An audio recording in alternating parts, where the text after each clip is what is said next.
Hello, this is take 3. Take 1, there's a train. Take 2, there's an ambulance. I'm worn out. Anyways, this video is talking about my exercise selection and why I pick a lot of odd lifts and kind of a pioneer for others. First off,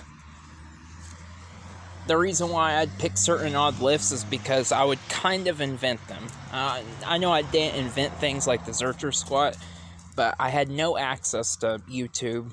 I did not have a phone until I was 18. I uploaded videos with a camera, and even then I would upload like once a month and do bundles.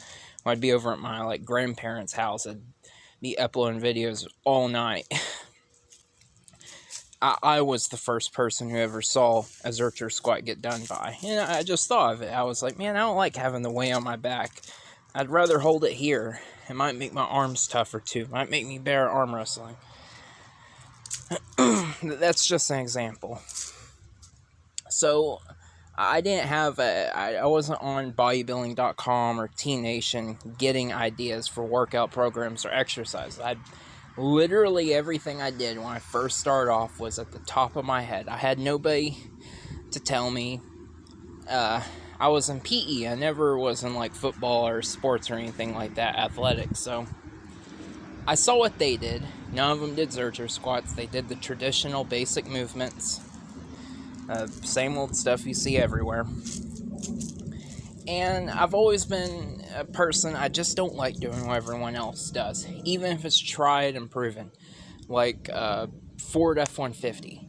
A white Ford F-150, most common damn truck in the world, or in our country. And it just drives me insane, seeing them everywhere. Everywhere I go, I don't know, it just bothers me. Seeing the same thing over and over and over again just bothers me, even though there's a reason for it, because they're probably the most reliable truck compared to the most reliable affordable truck compared to Chevys and Dodges. That's not for me to go into. I'm not a mechanic, but just observation. So, when I first started training, I guess you could say I was like a caveman almost. I was lifting rocks, doing rock deadlifts, and just did a lot of my own things that aren't as common, that are becoming more common. And I don't like doing what everyone else does. So, a bad thing to that is it kind of keeps me away from exercises that everyone knows that works. A lot of exercises I can't do anyways because of scoliosis reasons, which I have a video talking about that, but I have to find other variations. And it's when I go to the gym, I see wide lat pull downs. It's so irritating because as soon as one person hops off, there's 10 people in line. Cable flies. It's all the same exercises, and it's just, man, when you do the same things as everyone else, it becomes a matter of genetics at that point. Because it's like a study.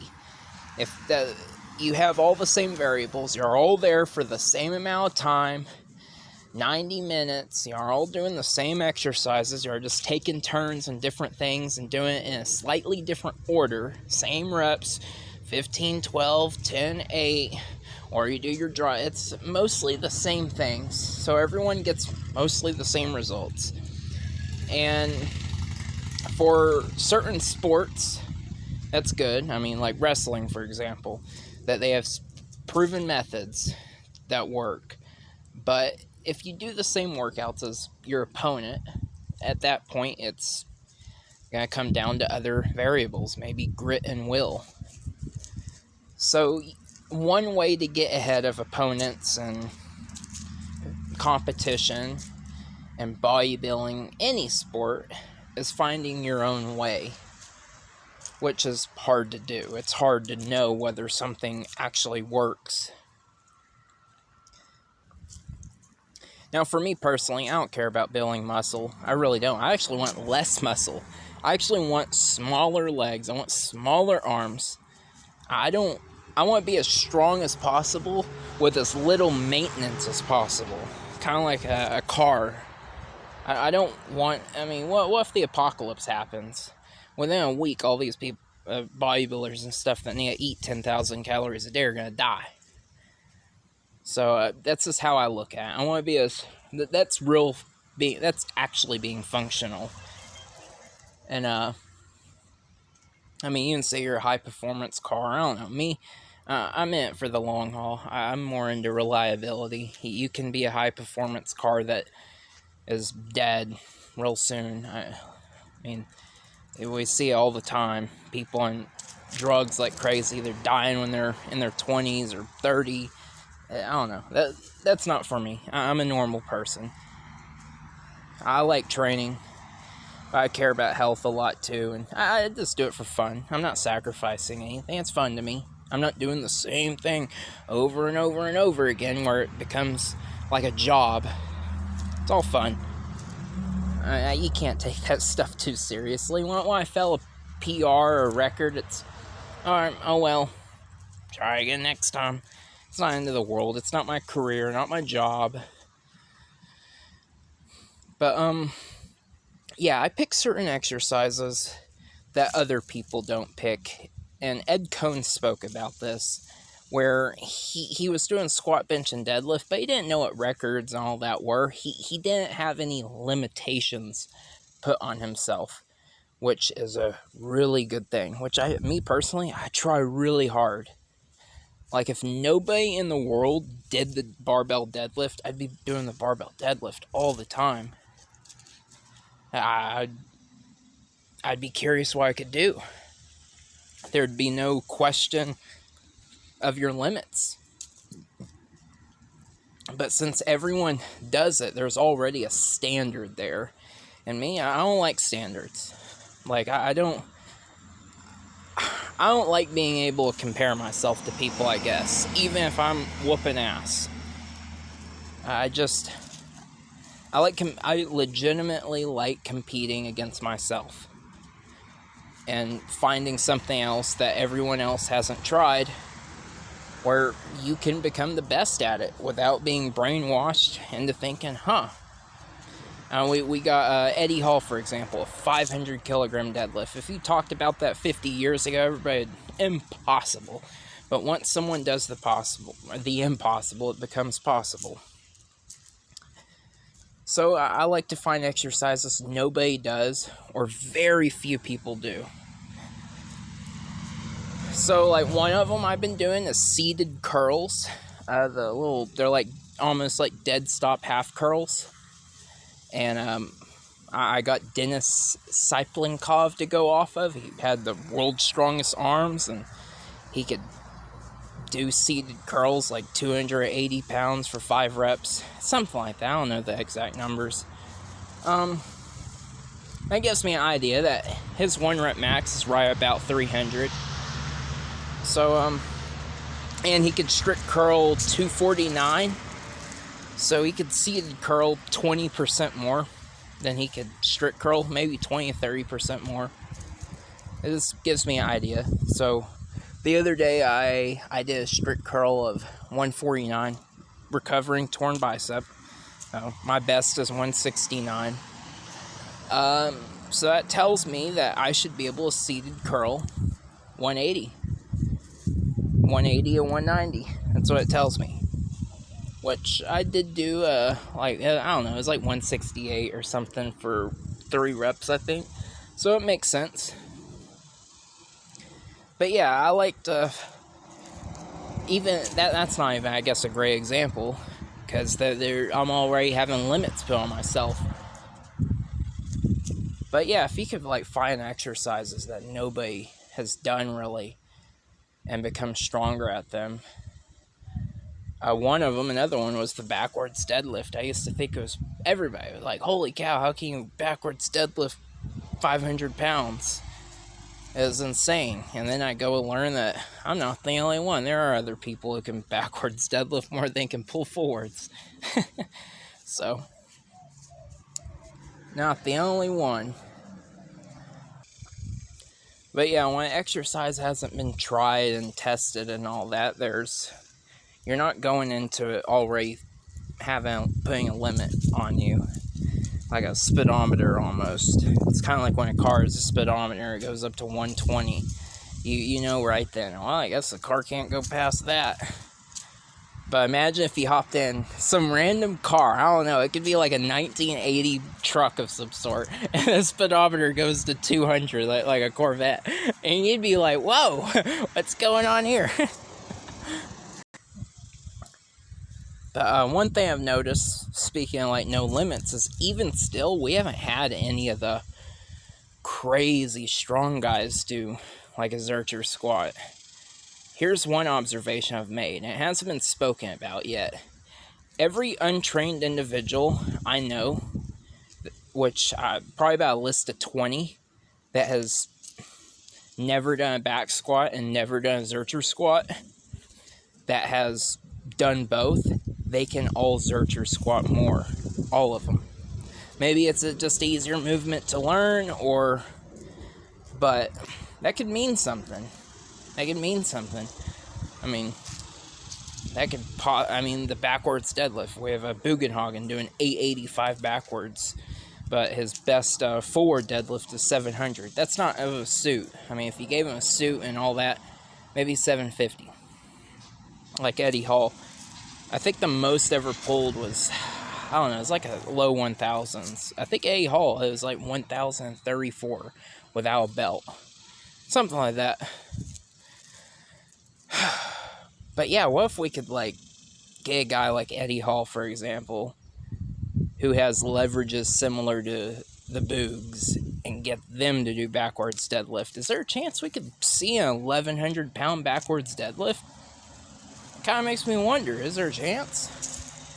A lot of these strong guys, though, they're so focused on their main 3 movements, nothing else matters. Which, I mean, if that's your living, I guess so. I wouldn't blame them.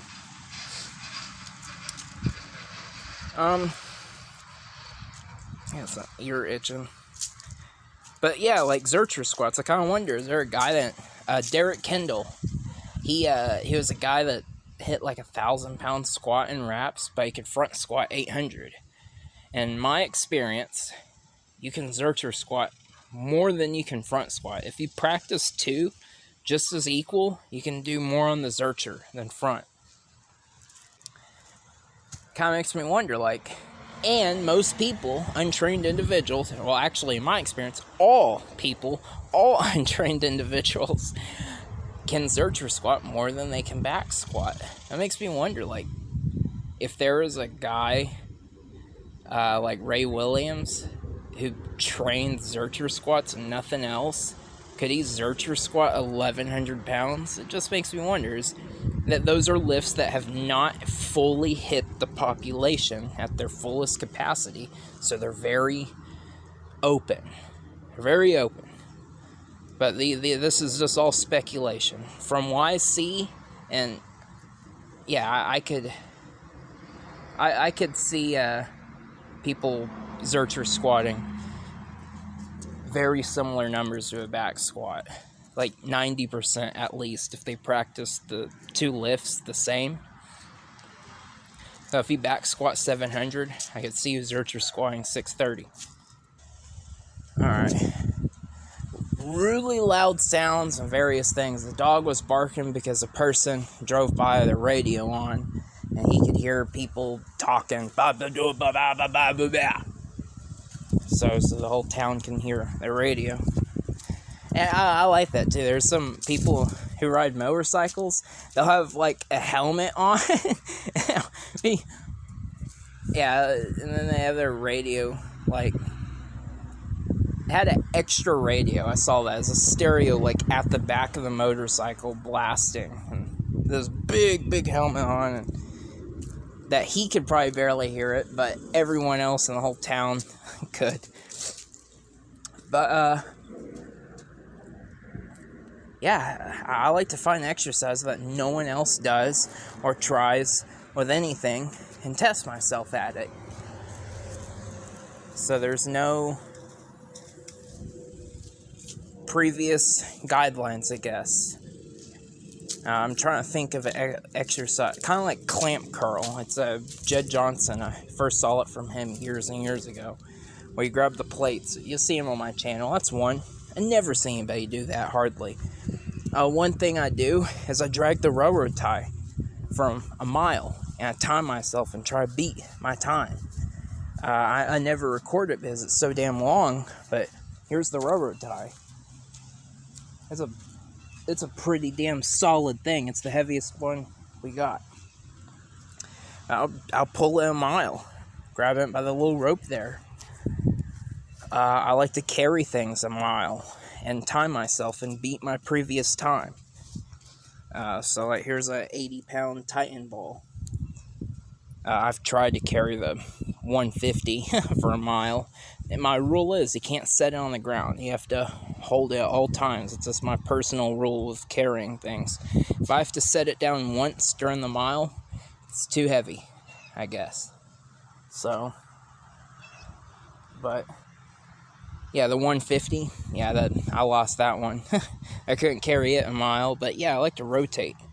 So I'll put it on this shoulder, the front, hold it out on the front, and then on the back of the neck right here. That's kind of how I rotate when I walk on the track.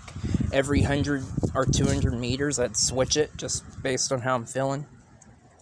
So yeah, I've been doing that because I see no one else do it. I've heard ruck marches, a nice bag or vest that fits around you, but I'm carrying these rocks and sandbags and stuff for a mile. It's a good form of moderate endurance and conditioning. It's better than just walking on the treadmill. Of course, when I do it, I'm walking back and forth. I mean, I don't know if y'all saw that, but I'm walking back and forth across that little pathway there. And I measured out my little path, and it's 165 feet, and I'll do 32 straightaways for a mile. Or I'll go to the track and carry objects there. So I live by a track that isn't very far. Like, sometimes I'll carry the objects to the track, and I've measured that, so. And I'll time myself and try to beat my time, and whenever I can carry an object in under 25 minutes a mile, it's time to move up. Usually, I'll go back to it, try to get under 20 minutes or so, or even 15 minutes for a mile carry. It's kind of quick. Like, I'll jog like the last lap in a mile carry. I'll save up my energy, keep a steady walking pace. That last lap, I'll jog it, and I'll be whooped. I'll eat bugs. But yeah, I try. The point is, I try to find things that no one else does. No limits. You don't know how high you can go or how good you can go. It's unknown. All right, here's another one. The sandbag carry. They have a 400-pound sandbag carry. I think that record could be demolished. I think they need we recently saw that with the Atlas Stone. It was like 520, and then Brian Shaw broke it with 550, 560, and now it's 630. I think what the sandbag carry is right now, I think they could add 100 pounds to that. I think we might see some lead shot thrown in one of those bags to make them heavier, but not as bulky, because it's not so much the weight, it's just how bulky and how thick they get. It becomes next to impossible to hold on to it. You have a 300 or a 400-pound sandbag compared to a 250. It's not only 60% heavier, but now it's twice as thick. So instead of your arms being this far, now they're way out there. And when something's farther away from you, it's much harder. So carrying a 400-pound sandbag as opposed to a 250-pound sandbag, it takes double the strength. Not just 60% more. It takes double the strength to do it. Maybe even more than that. Because from my personal observations, If somebody can deadlift 400 pounds, they can pick up a 240-pound sandbag and carry it. Okay, we have guys that can deadlift 1,000 pounds, but you get the point. A video is 20 minutes. Yeah, just try to find an exercise that won't hurt you or break you. Try to find your own thing, and just your own thing that you haven't seen yet, so you can improve upon it.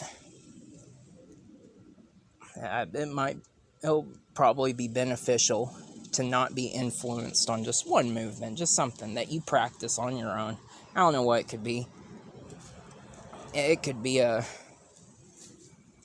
doing pull-ups of baby oil on your hands, or